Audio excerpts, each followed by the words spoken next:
Throughout the years, Disney has made many highly themed attractions, but Star Wars Rise of the Resistance is their magnum opus.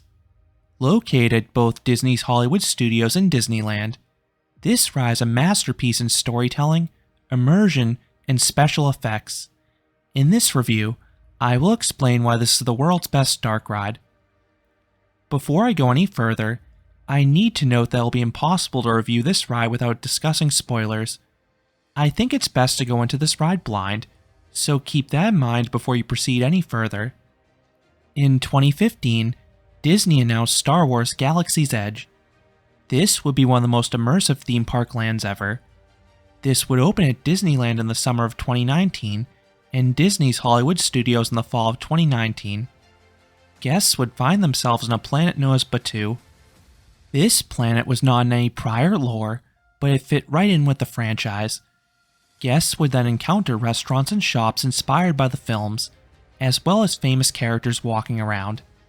But it most importantly would feature two rides. One was Millennium Falcon's Smuggler's Run. This ride was available on opening day of Galaxy's Edge at both coasts. This was an interactive motion simulator.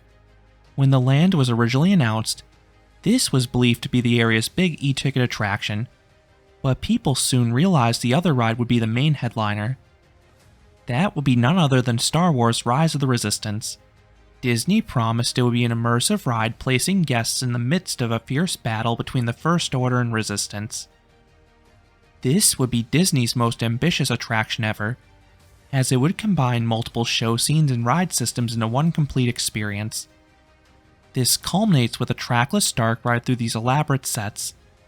This alone is an advanced ride system, but the finale also includes a vertical drop like Tower of Terror, on top of a motion simulator like Star Tours. It is an engineering marvel. The ride's complexity delayed its opening several months. There were also rumors there were issues related to weather and Wi-Fi, but these have not been confirmed by Disney themselves. The ride didn't open until December 2019 at Hollywood Studios, then it opened in January 2020 at Disneyland.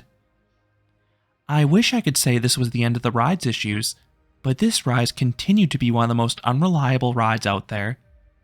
This ride doesn't break down as frequently as it once did, but it routinely has at least one major breakdown per day. These typically last about an hour, as I've heard the ride system takes roughly 45 minutes to reboot following a breakdown. This ride's early issues were very reminiscent of Indiana Jones' Adventure at Disneyland. Both rides were very ahead of their time, merging multiple ride systems into one highly themed experience. When Indiana Jones opened in the mid-1990s, its immense popularity led to multi-hour waits, and combined with its propensity for breakdowns, the queue was filled with frustrated guests. Wanting to prevent this with Rise of the Resistance, the attraction opened with a virtual queue system. This meant you couldn't just get in line.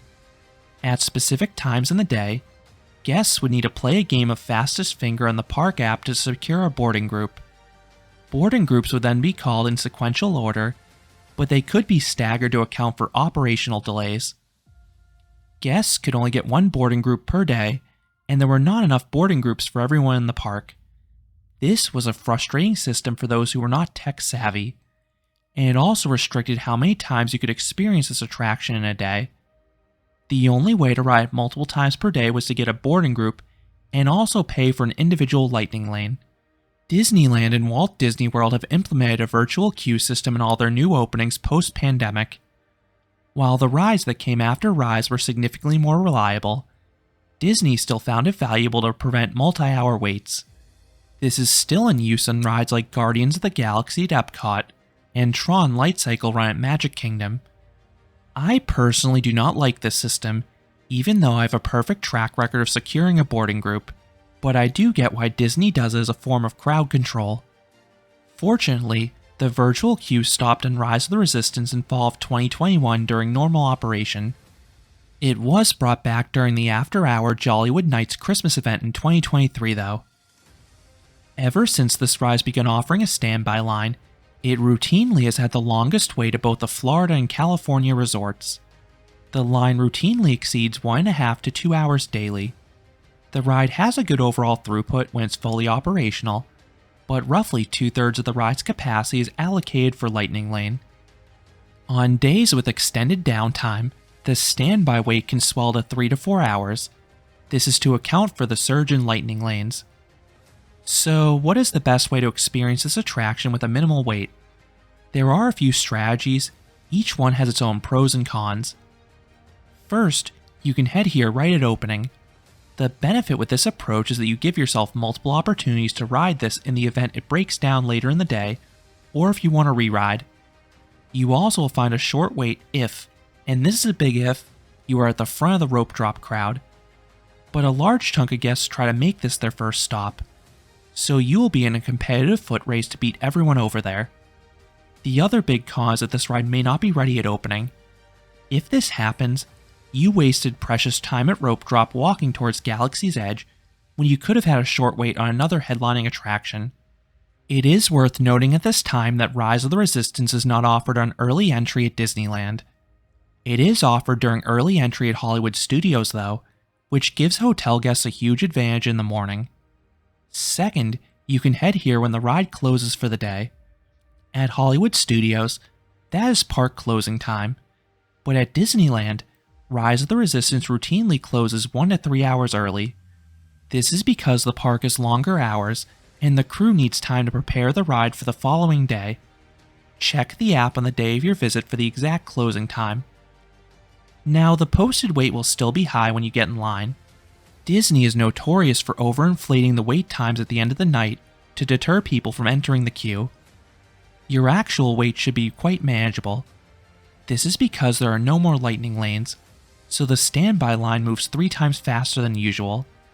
This is my preferred method because I can usually get to the first pre-show in 15 to 20 minutes. The biggest con with this approach is that you do risk the ride breaking down at the end of the night. This is a good approach if you have multiple days or are seeking a re-ride, but it's definitely risky if you only have 1 day at the park. Third, you can purchase one individual Lightning Lane per day per guest. You reserve a 1-hour window on the park app. Each guest is allowed to purchase 2 individual Lightning Lanes in total per day across the entire resort. Guests staying on site at Walt Disney World can book individual Lightning Lanes before the park officially opens. Everyone else needs to wait until official opening time. At Disneyland, you can book an individual Lightning Lane once you scan through the turnstiles. Prices vary by day and crowd levels, but Rise of the Resistance typically costs $20 to $30 per person per ride. It is a hefty sum, but you typically are at the first pre-show in 10 to 15 minutes maximum.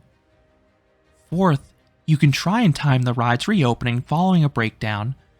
Most breakdowns for this ride last 50 to 60 minutes, but there are 2 cons with this method. 1, there is no guarantee the ride reopens within an hour, so you may spend quite a bit of time lingering around the entrance, only for it to open far later. 2, there may still be a lot of people in line who refuse to leave.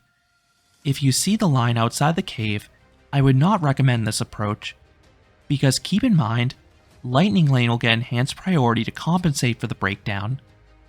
With all that out of the way, let's talk about the actual experience if you go out to ride this. The backdrop of Galaxy's Edge looks fantastic with all the giant rocks, but this also masks the show building for Rise of the Resistance. The queue line starts off outdoors. You pass underneath a turret, then you have a peaceful and unassuming outdoor queue line because you're heading towards a secret base. They don't want to make it too obvious for Kylo. Eventually, you enter a cave and start seeing signs of the Resistance. It is a labyrinth with all sorts of equipment ranging from weaponry to maps to flight suits. There is so much to see in here, especially if you're a Star Wars nerd. Once you reach the merge point, you are filtered into the pre-show. Well, the first pre-show. There are 2 rooms operating side by side. You see a BB-8 animatronic rolling on a wall above you, and this is mesmerizing to see. Then you have a holographic transmission from Rey. It is a really cool effect and looks straight from the films. She briefs you on your mission to get to the distant planet of Pakara. A video screen then appears with Poe and Lieutenant Beck who promise to safely transport you to Pakara. You then head outdoors briefly and wait by a transport ship. This is the first ride system you encounter. It is a motion simulator, but you have no restraints. You're instructed to find a spot to stand and hold on. It is first come, first served which spot you get. One side has an incredible Beck animatronic. The other has a larger video screen showcasing the space battle. It is worth trying both sides if you do this multiple times, but I prefer to be by the animatronic. It is a really impressive looking character. The motion during the sequence is limited, which is understandable due to the lack of restraints, but the visuals are great nonetheless. You are attacked by a First Order Star Destroyer. Multiple pilots are killed on the screens. Eventually, Poe flees to get help. Meanwhile, the transport is trapped in a tractor beam and it's captured. General Hux comes on screen to tell you that you're about to be boarded. Your transport then comes to a stop, and the screen shows you've landed in a hangar bay. What happens next is a real wow moment. First-timers expect the far door to open, but that's a fake. Instead, the door that you originally entered opens, but this time, you're in a massive hangar bay. This clever effect is performed by having the motion simulator placed atop a turntable. A cast member enters your transport and sternly tells guests they are now prisoners and will need to be interrogated for information. You were then told to exit down the hallway, but not before you pass through the hangar bay. The scale of this room is mind-blowing. The video screen showing space is large and vivid. Then the floor is filled with dozens of stormtroopers. Most of them are static statues, but some have limited movement to give them a lifelike quality. This is a big photo opportunity, but cast members will be urging you to continue onward, so be quick. On that note, I need to talk about the cast members that work this ride. They are incredible.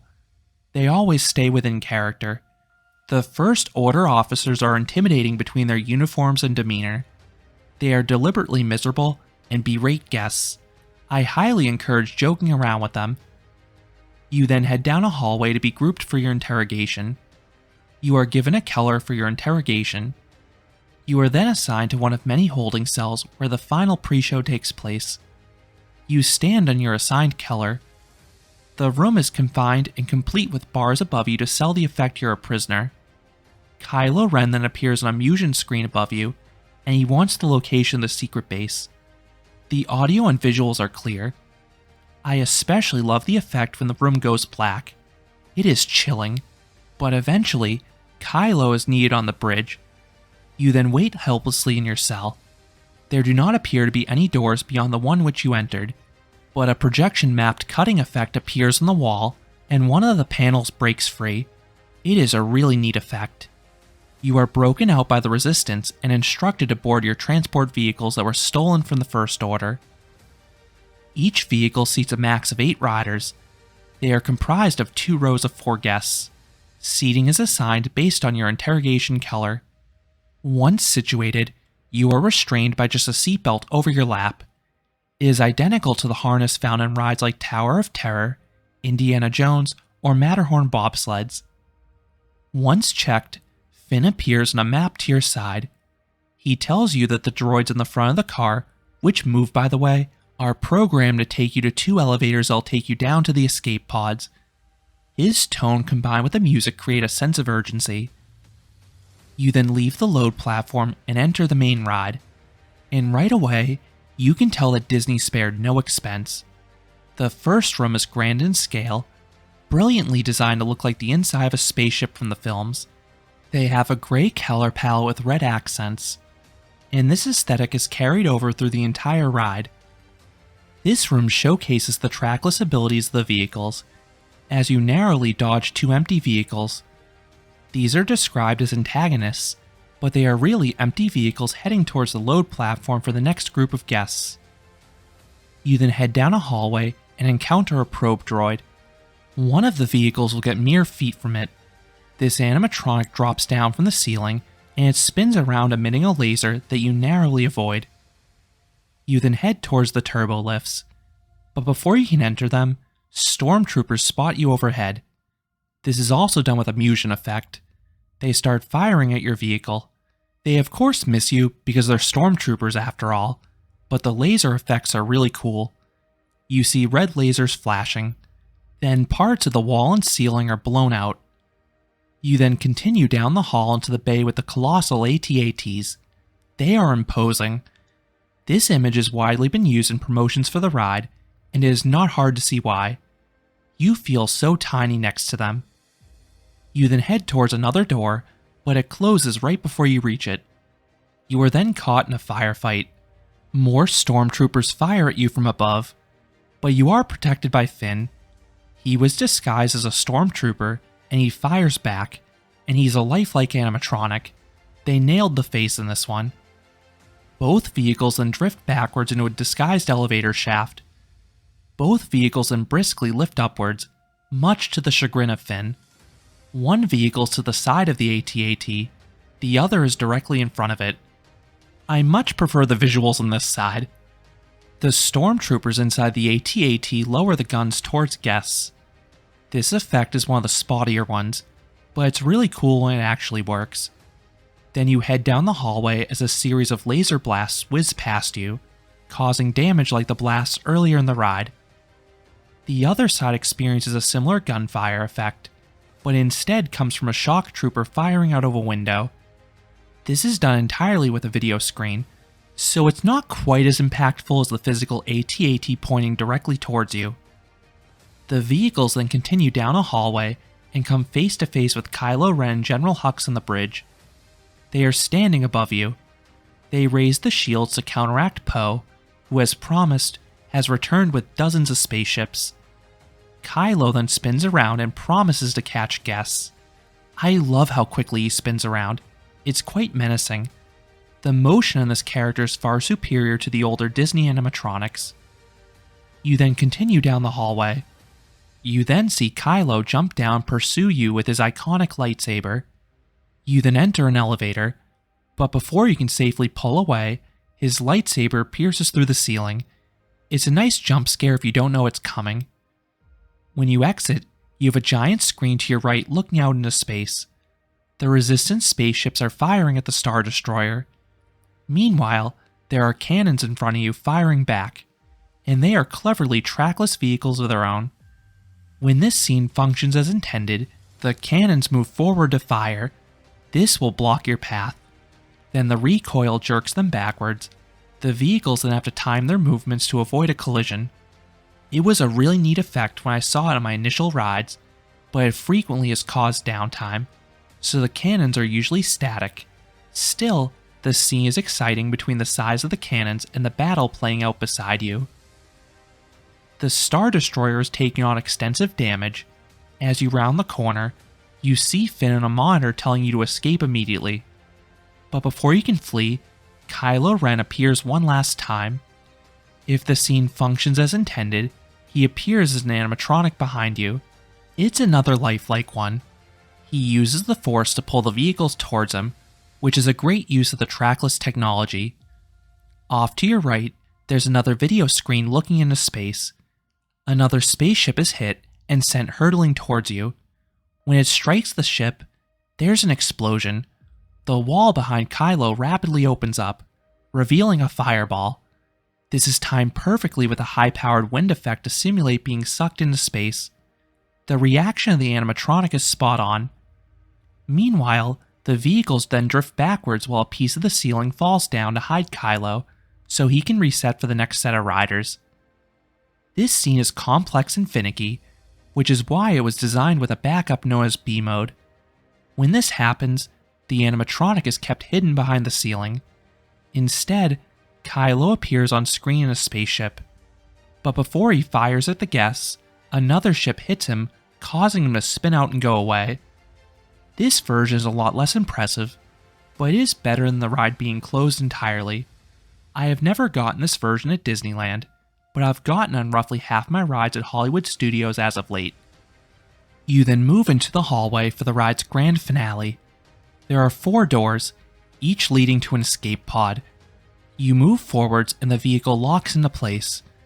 A screen in front of you looks into space, and you see a pod release downwards. Right when that happens, you experience a sudden freefall. This is a thrilling drop. It feels like one of the plunges in Tower of Terror, just shorter. It's abrupt and it delivers a tummy-tickling sensation. I think the sensation is particularly effective here because the vehicles point upwards as you fall. Without any delay, the ride immediately and seamlessly turns into a motion simulator. You have a quick and turbulent journey through space before you crash land in Pokhara. This part admittedly feels a bit rushed, but that's for capacity purposes. But it is action-packed nonetheless. This mechanism was having a lot of issues in my recent trip to Disneyland.